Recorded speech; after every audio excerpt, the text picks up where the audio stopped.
I will not be issuing a challenge to Bill Hayden. I believe that a drover's dog could lead the Labor Party to victory. You feel a little embarrassed tonight at the blood that's on your hands. The election will be on the 5th of March. It really surprises me that some people in this party think we owe Westpac something, or the ANZ Bank, or the National. I tell you what, any boss who sacks anyone for not turning up today is a bum.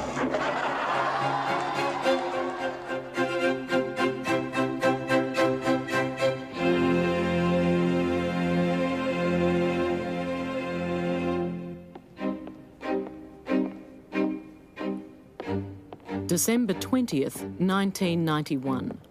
Paul Keating, Prime Minister at last, takes possession of the office he has always coveted. He gives Labor's most successful ever leader a day's notice to quit. A lot of people believed I was weak in not asserting authority more often over Keating.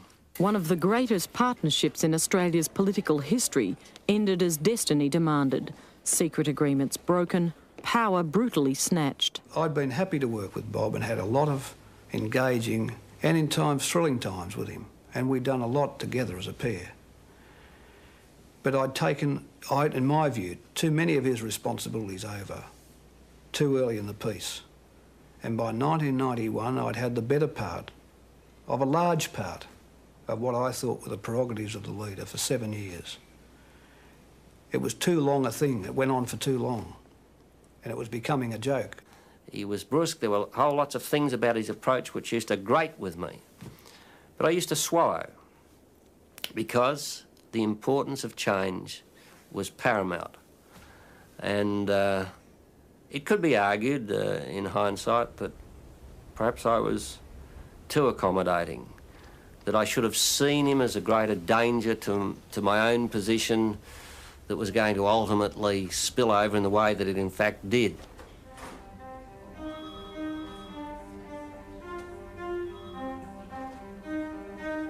Perhaps in the end I paid a personal price for the way in which I handle that. But if I look at it in terms of the good of the country, it was probably a price that had to be paid.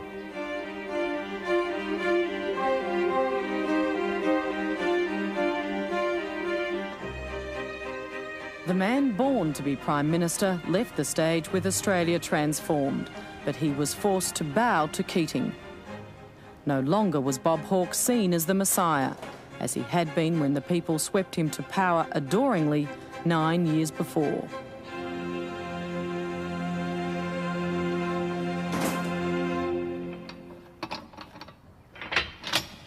I think Bob Hawke, in my personal opinion, will end up Prime Minister. Well, as far as I'm concerned, I think he's number one. Well, I think Bob Hawke is the man that they really need in the position, and I sincerely hope that he will be there for many long years to come. He'd been president of the ACTU, he'd been their industrial advocate, he'd been the one that would be able to settle strikes and industrial disputes in Australia. They knew where he was coming from. He was straight. What you saw was what you got. He wasn't another plastic, glossy, insincere leader. There you go. He was a real Australian, and he had a warm and emotional side as well. And he endeared himself greatly to the Australian population. It was manna from heaven. It was the elixir of life. Bob really loves adulation, appreciation. He's the embodiment of the Oscar Wildeism. The flatterer is seldom interrupted. Mr. Hawke, how much credence do you place in public opinion polls? Well, I suppose they're, like many things in human affairs, they're an indicator. I don't think they can ever be absolutely accurate, but you can't discard them. How do you react to the fact that this morning's indicates that your popularity has risen beyond all expectations? That's not a bad public opinion poll. The wonder of the down underdog. Let's all into All right. I wouldn't have put two bob on him when he was really on the grog to become the Prime Minister of Australia. He was not a pretty sight when he was really on a bender, and that was not an infrequent occurrence. It really began in earnest when Bob stopped drinking, in earnest. And then I knew that, that his ambition to be Prime Minister and the hopes for many people around him could be materialised then. It was a really extraordinary change in a man to go off the grog altogether and you know, to start living with the rigours of a Capuchin monk, practically. And he did all that. And that certainly demonstrated the depth of his ambition and his dedication to achieving his goal, which was always to be the Prime Minister of Australia. To achieve his ambition, Hawke had first to get rid of Labor's leader since 1977, Bill Hayden. That wasn't Hawke's only problem. Another ambitious Labor frontbencher had his eye on the same prize. Another day, another dollar. Keating always considered himself Bill Hayden's natural successor. As a result, he was very ambivalent about Bob Hawke's entry into Parliament because he saw Bob as a possible barrier to those ambitions. Well, I had meetings with him at the request of, in the first case, his colleagues in the ACTU from New South Wales.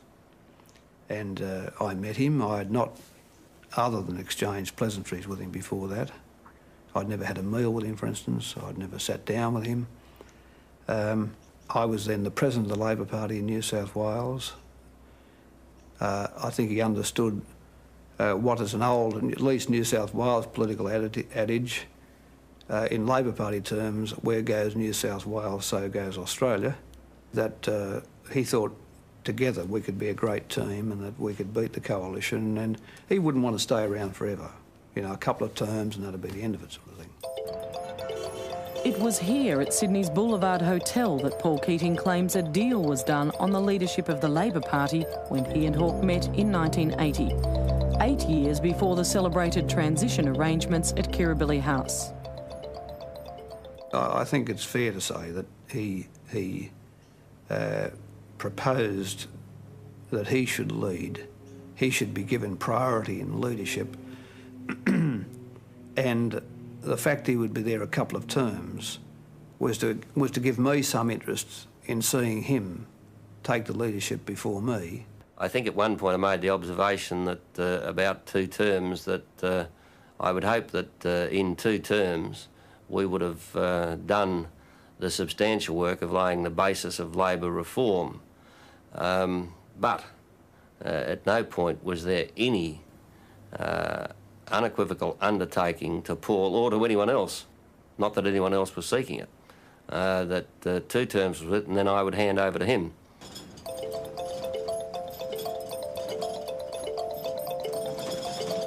Hawke and Keating now differ on the details of the 1980 negotiations, but Keating's staff confirm he was absolutely convinced a deal did exist. Paul certainly had an understanding that if Hawke became Prime Minister, he would step aside for Keating sometime subsequent to that. That was in a period before Bob became Prime Minister. Following that, it seemed to increasingly reach new heights. From the first days of government, Paul always believed he'd be the successor, and as time went by, he believed he'd be the successor probably earlier rather than later. What he meant was he wasn't staying forever, there'd be something in it for me, and 5 or 6 years would see him out, that sort of thing. Well, I thought that was fine, you know. Good evening from Hugh Evans, and for Mr Hayden, Mr Hawke, and no doubt for Mr Fraser, this week in politics is turning out to be a very long one indeed. The critical meeting to establish the numbers for Hawke's push against Hayden happened again at the Boulevard, this time in 1982. In spite of Keating's claim of a deal involving succession, he was the last of Hawke's faction to switch from Hayden. Leading another life, then dashing in later on in life, in his case in 1980, I did regard as a low entry price, which entitled you to a modest but reasonable run. And I said as much, you know. And the idea that we were saddled with leaders because of their innate glory and capacities forever was not a concept he would try to, I don't think, weary me with.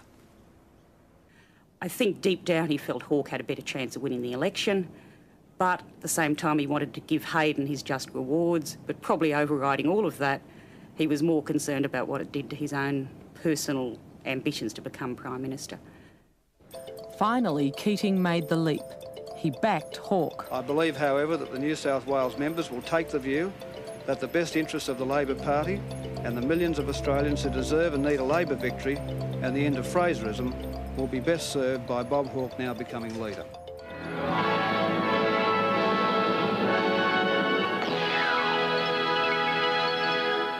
Here is a news flash from the ABC. There is mounting speculation that the Prime Minister, Malcolm Fraser, is about to call an early election.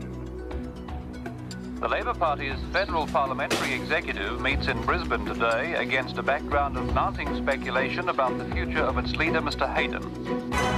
The Labor Party's parliamentary front bench began arriving here in Brisbane last night. Could the ACTU work better with Hawke as leader of the ALP than Hayden? I'm not going to discuss the question of leadership of the ALP. That's a matter for the ALP. Are you still a strong supporter of Mr Hayden? I don't answer those questions. Mr Bowen's actions have put the Labor leadership on the line. Well, it was a day of extraordinary drama, full of highs and lows and light and shade. We went there in a very acute mood of expectation, anticipation. It was pretty well known by the time we got to the meeting that Bill had made the decision to resign. It was only a matter of that being announced and falling into place. When I arrived, Bill Hayden said to me, look, I'm going to make the announcement about my resignation at morning tea. Bill Hayden is upstairs on the 12th floor, apparently conferring with his advisors. We went upstairs and discussion started about issues that he wanted. In the despair of the time, he wanted out, and he wanted an undertaking that we would appoint him High Commissioner to London, and we gave him that undertaking. And he wanted immediately the shadow foreign ministry. The debate between he and I got personal and somewhat acrimonious. I was objecting to the fact that he was taking the foreign affairs policy from me. He wanted undertakings given about his future, which I wouldn't think should have been given. So these things were discussed in an atmosphere of high drama and emotion. Whilst we were having that discussion, a knock came to the door. A messenger saying, look, gentlemen, I just been told to tell you that the Prime Minister has gone out to see the Governor-General. And it brought a new atmosphere to the room. We all laughed and said, well, Malcolm really doesn't know what he's about. So it was a mixture of euphoria and of challenge, because I knew the election was going to be immediately upon us. And I can say sincerely that there was also a feeling of human sadness. There's so much agony involved in these leadership changes for anyone who's close to them, for anyone who just isn't unequivocally one-eyed, blind supporter of either side. It's always a matter of balance, even for those of us like me, who was as close as I was to Bob and as involved as I was in the business of getting him there. I had a lot of respect and a lot of affection for Hayden, and it was just terribly sad to see, in a sense, the end of that chapter of his career being played out. Well, today I advised the shadow cabinet of the Labor Party, the Parliamentary Labor Party, that I would be resigning as leader of the opposition. I will be a candidate for the leadership of the Labor Party, and as I understand at this stage, I would not be opposed. I believe that a drover's dog could lead the Labor Party to victory, the way the country is and the way the opinion polls are showing up for the Labor Party. Bill Hayden has done a remarkably courageous thing, an extraordinarily difficult thing to do. It's not a decision that I would have preferred, In fact, as recently as Sunday, I was still determined to fight the matter out, but it was increasingly clear to me that if I did that, I would be guaranteeing great damage to my own party and a return of the Fraser government at the cost of my own personal interests. And I'm afraid my motivation goes beyond that. So thank you. This is News Voice, and we take you to Canberra for the Prime Minister's press conference. I've recommended to His Excellency that there should be a double dissolution of the Parliament. That has been agreed. The election will be on the 5th of March. Mr Fraser, did you have any second thoughts this afternoon when you found out that you would like to face Mr Hawke and not Mr Hayden? On the contrary, I had a little more relish. It'll be the first election in which two Labour leaders have been knocked off in one go.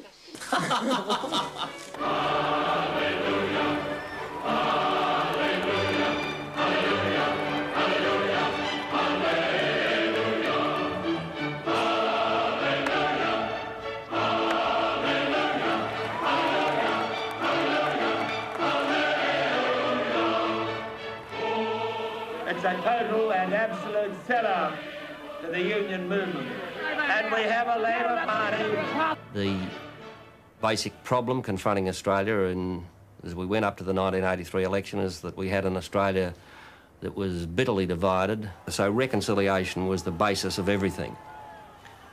On the basis of reconciliation, we had to have recovery because we were then in a serious recession, high unemployment, double-digit unemployment, double-digit inflation. And out of that, we had to have a reconstruction of the Australian economy. So there it was in 3 R's, reconciliation, recovery, reconstruction.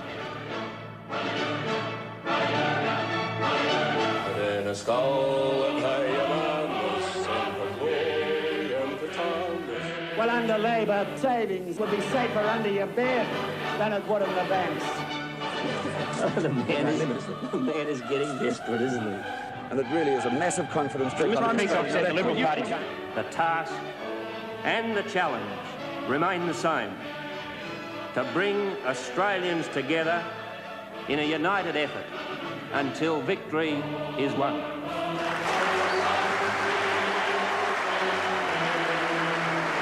He was the great conciliator, going to bring Australia together, heal the divisions, and introduce consensus into political leadership. And that's the way he campaigned.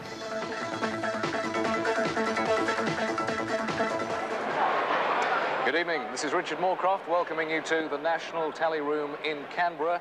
We had a hotel suite in Canberra because the tally room in Canberra was where the result would be announced. Right, but the early figures are in fact favouring the Labour Party.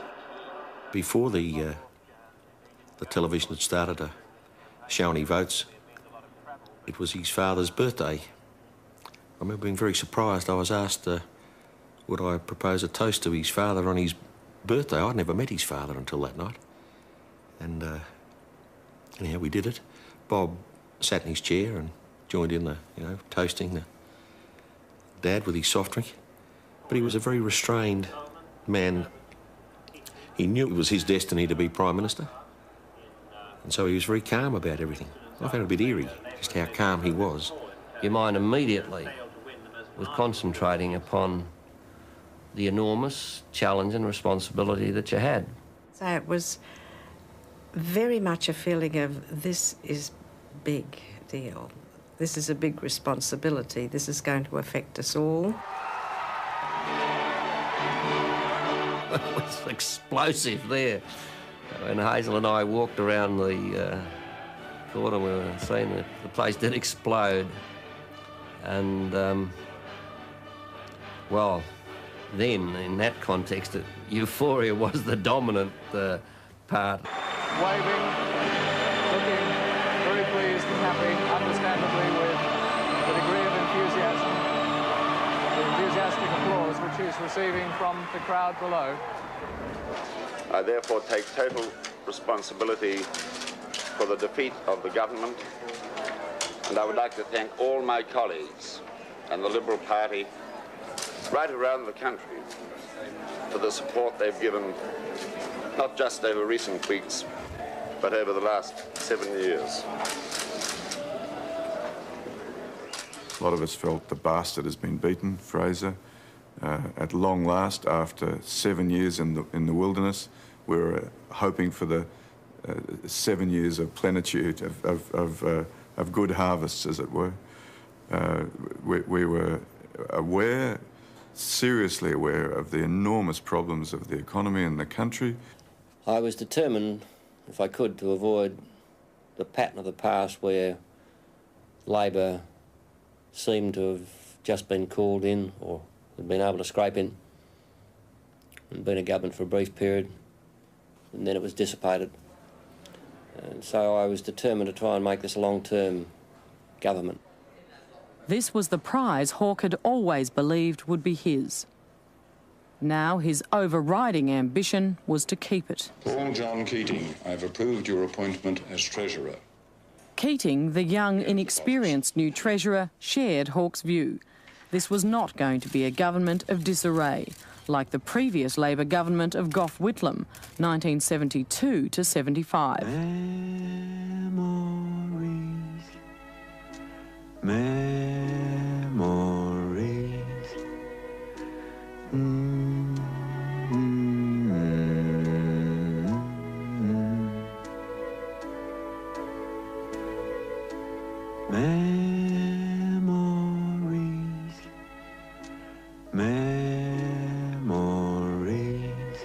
They were economically inept to a degree which is almost beyond description. I had said to him specifically that whatever you do in the field of social reform or in the international field will be as nothing, will count for nothing. If the economy's not right, and you'll live or die as a government in the economic field. It became almost a fad amongst some of the ministers to attack anything that smacked of Whitlamism. And it was one of the many colourful terms of abuse that a minister such as myself might attract when arguing for more money for disadvantaged schools or something of that kind, that you were just an unreconstructed Whitlamite. This is AM Good Morning. There seem to be few real comparisons with the style and euphoria of the Whitlam Labour government.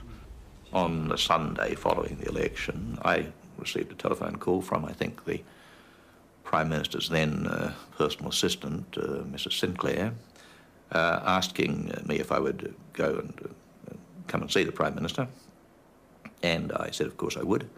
And that's when I was called out of a celebration for my wife's victory in the election of electorate of Canberra to draft for Stone's signature a paper to Hawke on the fiscal outlook. I was at that stage in charge of fiscal policy and Treasury, and that was the famous $9.6 billion minute that was used by Hawke and Keating later that week. I mean, it is just unbelievable that what the Australian people and we as the alternative government have been faced with is a proposition of being told that the deficit on existing policies in 83-84 would be $6 billion, when in fact they knew it was $9.6 billion. Now, no responsible incoming government can say, oh, well, there's another $3.6 billion that's been thrown at us, so that doesn't make any difference. Of course it makes a difference. The massive projected deficit of $9.6 billion was cleverly used by Hawke and Keating to undermine the credibility of the Liberal Party for years to come. They also used it to cut back their own big spending economic policy, trampling over opposition from within the government. There was very much a move within the party to not be concerned about the $9.6 billion deficit and, if necessary, have $11 billion, $13 billion to satisfy the commitments given during the election campaign. It's always easy to say, OK, let's spend, and try and spend your way into recovery, but I knew that there were limits to how far you could do that. Very quickly, I felt that all the work that we'd been doing over the previous 7 years was being discarded, and that no longer was growth of employment going to be the central goal, but cutting the deficit was going to be, the budget deficit was going to be the central goal, and that all sorts of policy initiatives which we'd articulated during the campaign, which had won approval during the election, were not going to be implemented. And it was a shatteringly disillusioning experience. Well, John was a true believer of the sort of mixed up orthodoxy of the Labor Party of the 50s and 60s. He used to say to me in these sort of simplistic terms, a government can decide the level of growth it wants. You just turn up the wick. You just turn up the fiscal wick. The bureaucrats of the powerful Treasury leapt in to help Hawke and Keating rewrite Labor's economic policy. They were enthusiastic supporters of slashing government spending. Within weeks, a budget deficit $1 billion less than Fraser's was locked in. Treasury's always had its own agenda, always will have. The important thing is the Treasury has the discipline to the maximum extent practicable, make that agenda consistent with the agenda of the government of the day. And I think there was much greater preparedness on the part of Treasury to do that than in earlier times with earlier governments. The result was Treasury got infinitely more of its agenda up under the Keating government. It got more of its agenda up in the decade of the Hawke-Keating government than for the rest of the post-war period combined, easily.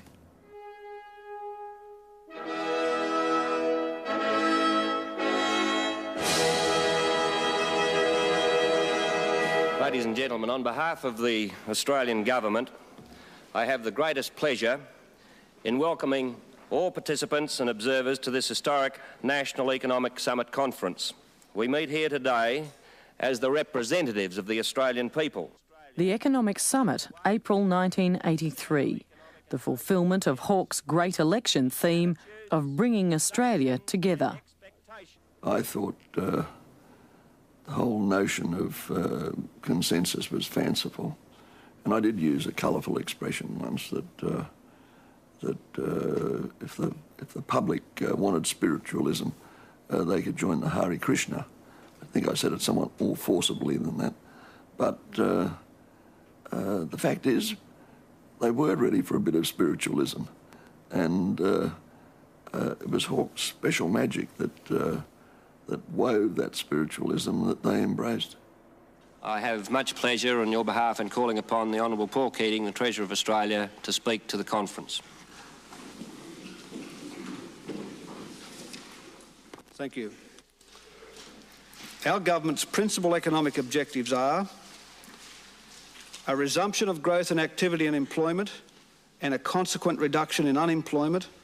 The Paul Keating of the Economic Summit was an anxious novice treasurer still finding his feet.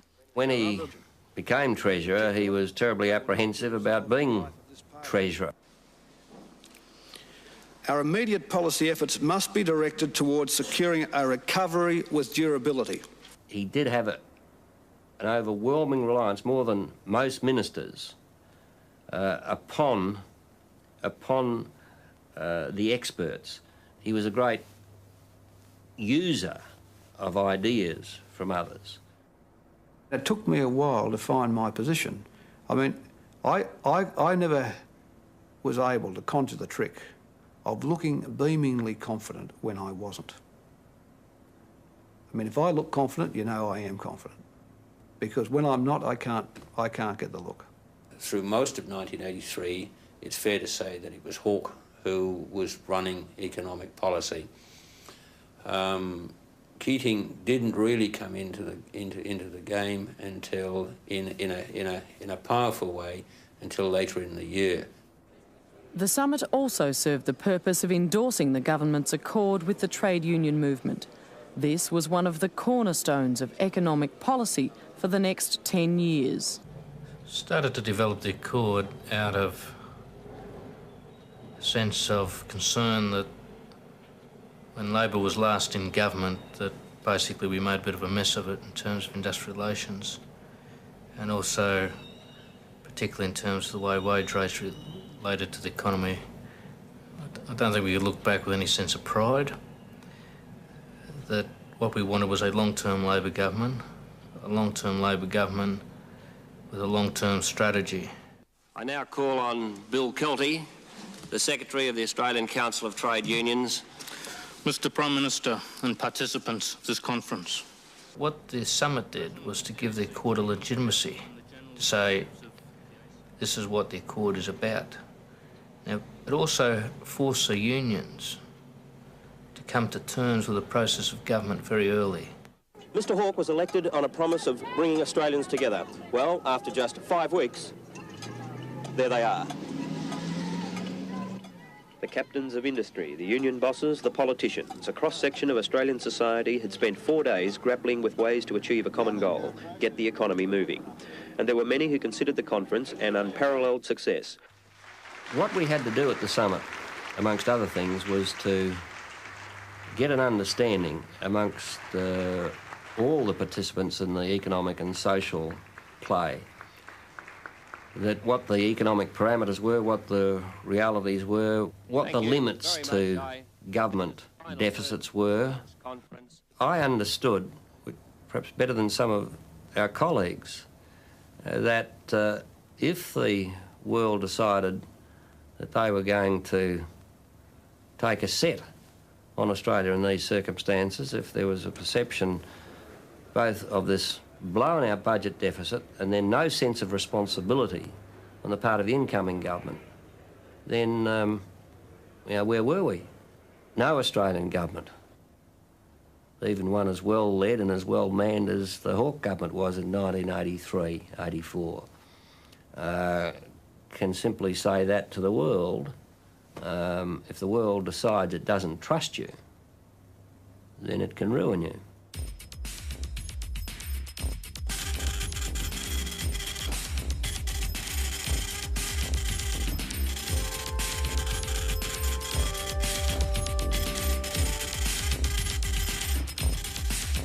The world's financial markets were initially distrustful of the new Labor government. They had forced a 10% devaluation of the Australian dollar 2 days after Hawke came to power. But by the end of 1983, the market's little machines were spewing out the biggest test the Hawke government was to face. Australia was being flooded with overseas money.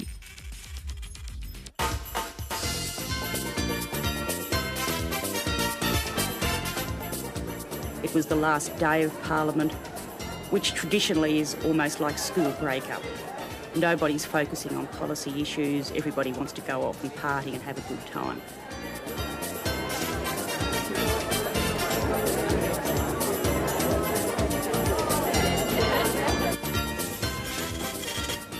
On the Thursday night before the decision to float, we'd already had a lot of foreign currency flowing into the country. And our understanding from the various banks and other dealers was that there was a lot more poised to come in from Europe, from the USA and from Japan. We became quite concerned about what the effects of that would be on the domestic economy. The Reserve Bank had been on the telephone all day saying something had to be done. The big issue that had to be addressed by Keating and the Treasury and the Reserve Bank was not, I believe, whether the currency would be floated or not, it was whether they would allow the markets to open on the Friday. Eventually, on that Thursday night, December the 8th, 1983, the decision was made. The Reserve Bank was to close the markets. This was to allow two of the most far-reaching decisions in Australia's political and economic history. The float of the dollar so that market forces and not the government set the value of the dollar, and the lifting of exchange controls, enabling Australians to freely invest, lend or borrow abroad. Drastic steps, especially for a Labor government, which caught the markets by surprise. The estimate is that about $900 billion a day flow around and cross the foreign exchanges of the world. I mean, it would have been an exercise in futility to believe that little Australia, I mean, I say little in terms of the size of its economic clout, could have said to the rest, well, we're going to tell you that this is going to be our exchange rate and you'll just honour that and recognise it and work within the framework that we set down. Reserve Bank officers rushed to Canberra to take part in the discussions between government leaders and officials in the Cabinet room. I was sitting where I normally sat at the Prime Minister's chair at the head of things, Paul Keating was sitting over on the left where he normally sat as treasurer. Stone was sitting along from me, a couple, and you had other Treasury officials along next to Keating, and then you had the Reserve Bank people down at the end side.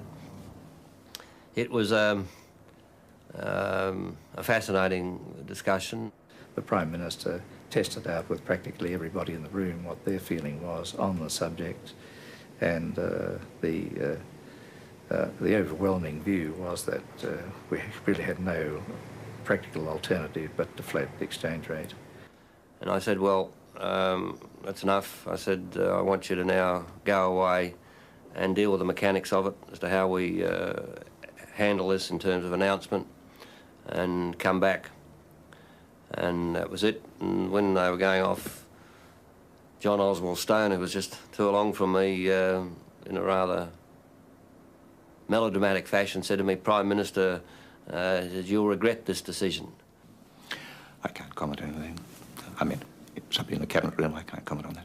You had the strange paradoxes that here was this man who, in political terms, was way out in the Genghis Khan territory of the right, being in the same position as the sceptics or the opponents of the left. And at the end of it, the Prime Minister, Hawke, said something like this. He said, you know that I have a great affection for the left of my party, and you know that they regard you as Stone as Olga #1. However, it's only a few weeks away from Christmas, and I can't, in all good conscience, take their favourite bogeyman away from them by telling them what you've been saying here today. I can't comment. Again, I mean, these were things happening, to the extent they were happening in the cabinet room. I can't. Public servants can't comment on what happened in the cabinet room. Ministers may feel able to, or give some version of it. After it became clear that the currency was going to be floated, irrespective of John's views, John Stone and the Treasury officials with him stood up and left the meeting, basically taking the attitude, on your head be it. At a news conference this evening, Federal Treasurer Paul Keating announced Cabinet's decision to float the dollar and abolish a major part of existing exchange controls. The decision to float means that the speculators will now be speculating against themselves rather than against the Australian government via the Reserve Bank.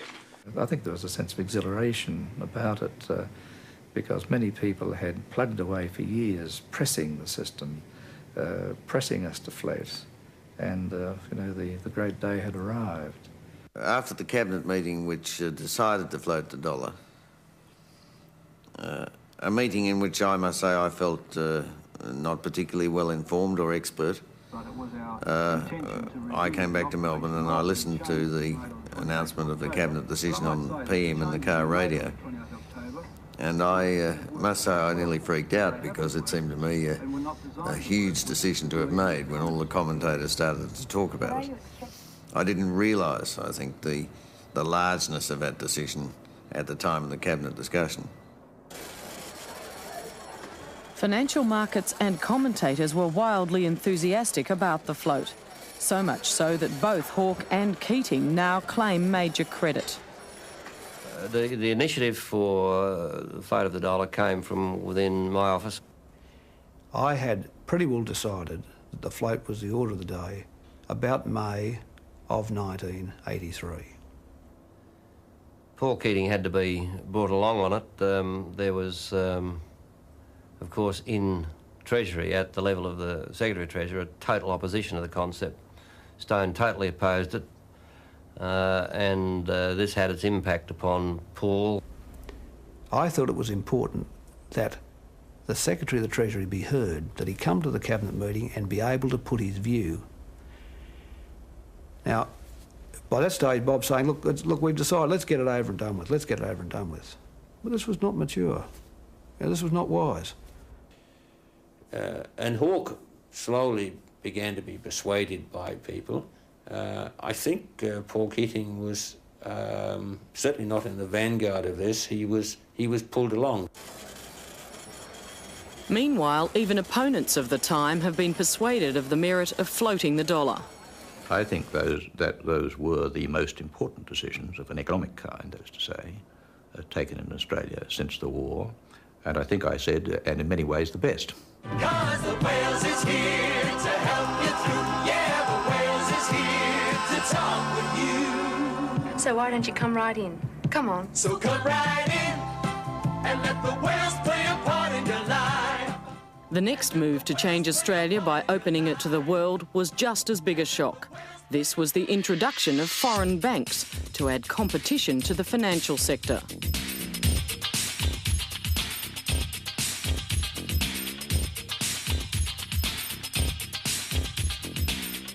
By early 1984, a number of things had come together to lift Paul Keating's confidence enormously. He believed himself to be more in control of events. He was indeed more in control of events. And that, I think, emboldened him to take additional measures. And one major product in 1984 was the extra bank licences for the foreign banks. The issue of foreign bank entry was a very difficult one for the Labor Party. At the same time, it was one Keating was determined to succeed with. It really surprises me that some people in this party think we owe Westpac something, or the ANZ Bank, or the National. That really surprises me. But let me say this to you. Let me say this to you. Let me say this to you about... The argument came to a head at Labor's July 1984 National Conference. Keating tackled head-on the Labor Party's traditional opposition to the entry of foreign banks. Keating has never lacked courage. And to change the platform of the Labor Party is an enormously difficult, time-consuming and divisive task. And he's been successful. Now, prior to the Hawke government, to do that was the equivalent of stealing the holy water from the church. There would have been excommunication.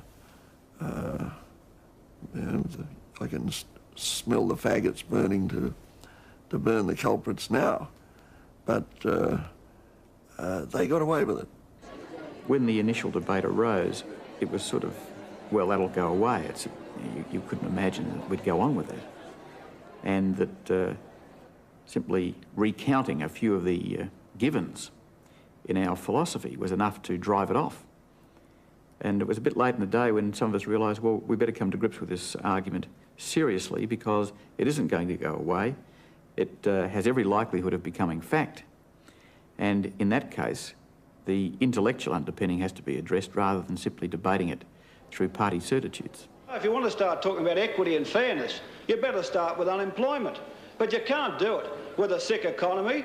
Banking is the artery of the economy, and we've had hardening of the arteries for too long in this country. He was very good in then getting people to come to an acceptance of changed positions. He was very good at this. And I knew that the job we had in government was to change the party in many ways, to change the community, to change Australia. And he could harness the forces of Treasury and the people he had around him, as well as his own capacities. He could harness these in a way which was very, very useful and important in what I wanted to achieve. Today saw a union of the right and centre-left factions, a union which defeated all attempts by the left wing to change the government's basic economic platform. He was so certain about what he said. He was charming. He was humorous. He was absolutely devastating and derisory of anyone that argued against him. The government won on foreign banks and on everything else contentious: uranium, the United States bases, and Indonesia's annexation of East Timor. The result of the government prevailing on those issues at the 1984 conference really meant the almost, not complete, but to a degree, a large annihilation of the left wing of the Labor Party as a voting force at the party's conferences. And it gave the government itself, that's Hawke, Keating and their ministers, a newfound sense of power, probably. And that led to a maintenance of their agenda for change. And there's no doubt about it, whether you like it or not. Hawke and Keating revolutionised the financial and fiscal system. By now, Hawke and Keating were riding high. The recession was over, jobs were being created, and they were the darlings of the financial markets. His measures have been bold, brilliant, and above all, brave. In 1984, Keating was named by Euromoney magazine as, I think technically, Finance Minister of the Year, which became known very quickly as the world's greatest treasurer. Paul was over the moon at this announcement. Paul considered it at the time the greatest accolade ever. Through 83, 84, the two officers got on extremely well, as did in fact Keating and Hawke. Keating was forever disappearing upstairs and talking to the Prime Minister in his office immediately upstairs from the Treasurer's office in the old Parliament House. And they spent very long hours together and everything worked very nicely.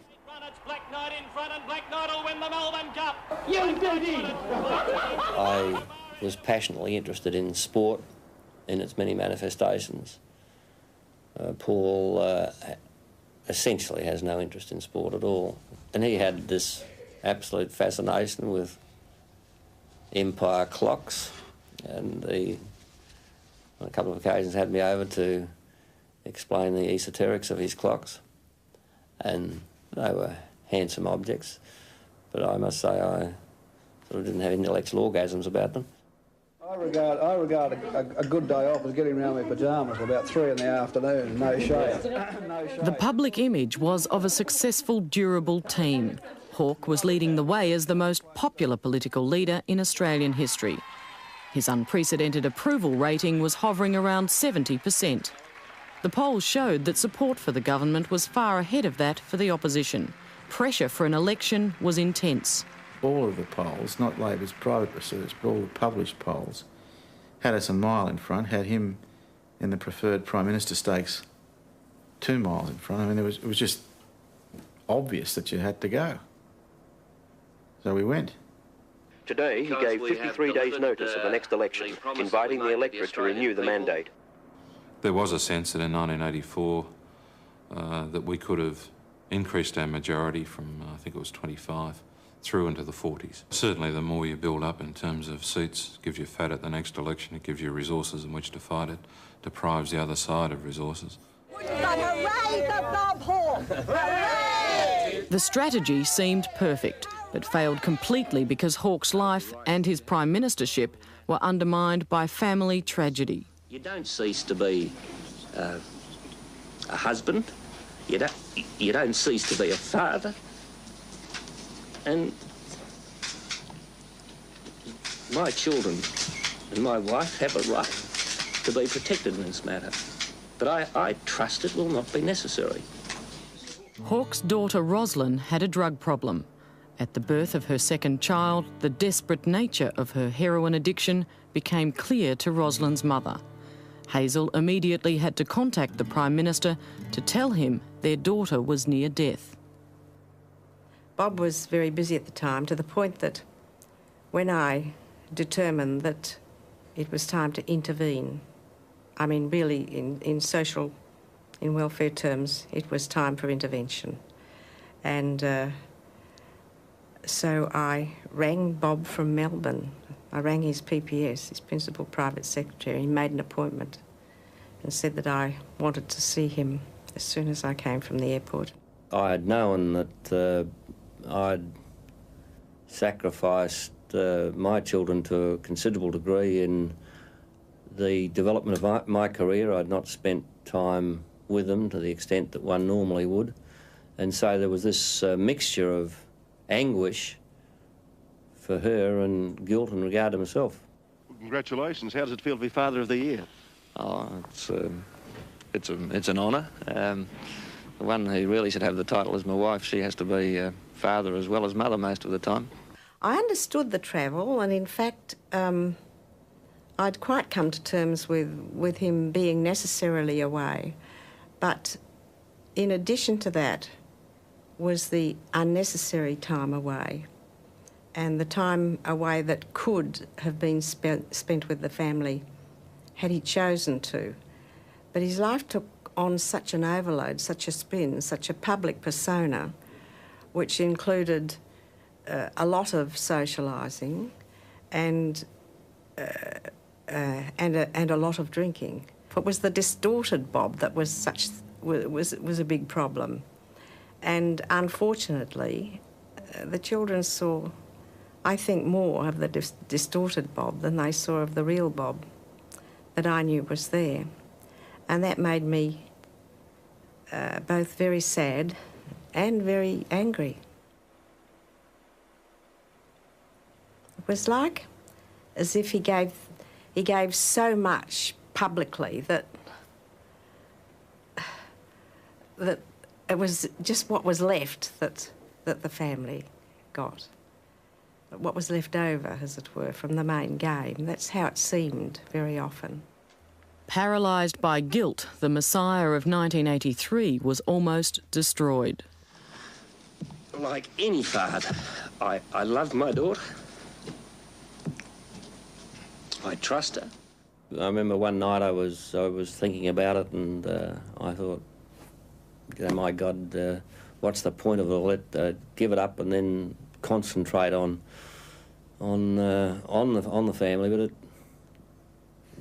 it was something that I thought quite a deal about. But then I tried to put things in perspective and said, well, you've got wider obligations than just your family, and so I thought I'd battle on. A nation in which all can share fairly in the abundance and all the opportunities offered by this great country of ours in the great years now within our grasp. As the tears for Roslyn fell during Hawke's 1984 campaign speech, the dreams of a landslide victory evaporated. The election campaign was a fiasco. He had very severe family problems with one of his children, and he is such an emotional character, as we all know, that impacted upon him in a way in which it was like carrying a huge cross on his bare back for every waking moment of every day. And that affected his psyche enormously. He was at times moribund, sad within himself to the point of almost not being in control. It was only, I think, as the campaign got underway that we realised, those who were close to him, those of us close to him, how much he'd been affected. And again, we, as a group, his office, my office, a couple of us who were ministers, you know, put in a larger effort to, you know, buttress him in the course of the campaign. Well, we just sort of meandered around Australia about 8 weeks, trying to work out why we're having it and what to do with it once we realised why we're having it. You know? It was not good. And the nation teeters tonight on the cusp of tedium. The election campaign entered its 400th year, with all parties now on heavy medication and most of the livestock and vehicles already moved to higher ground. The front runners, Tweedledum and Tweedle Even Dumber, are now addressing audiences of beach balls and household appliances in a pitiful attempt to stay awake until December the 1st.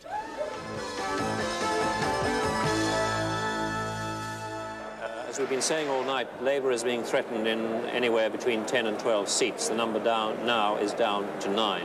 We let what was essentially a weak opponent, you know, take votes and seats from us at a time when, given the government's economic success and the vast changes we'd been making, it should have seen for Labor its greatest ever federal victory. That's what was in prospect. The calling of the 1984 election was a great mistake, probably Hawke's greatest political mistake.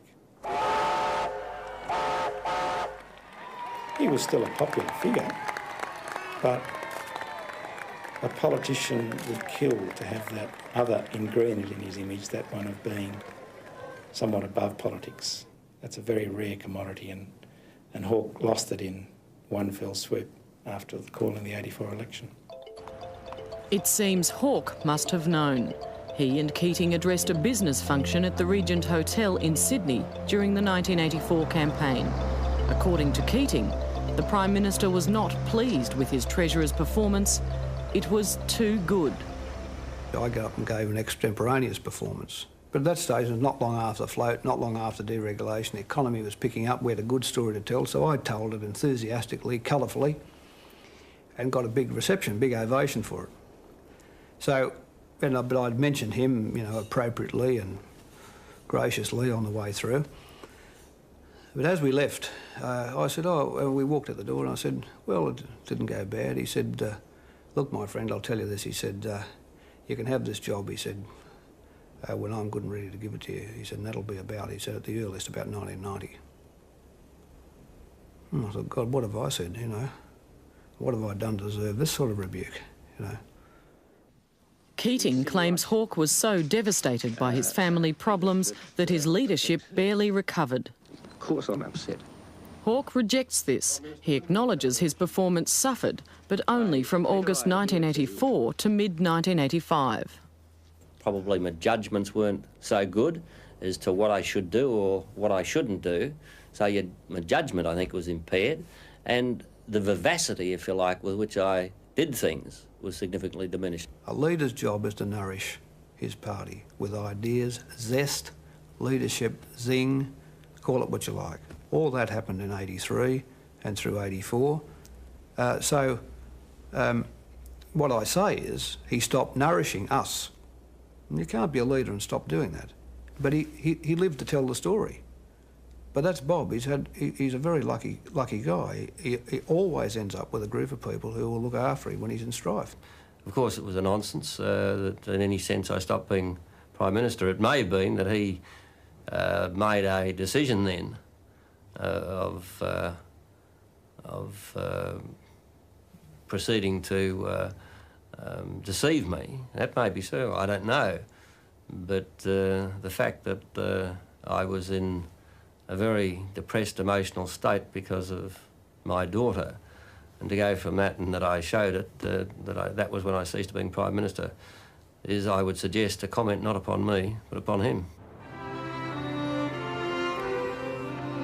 From this time on, Keating's confidence grew immensely. Increasingly, he would see himself as the one running the country.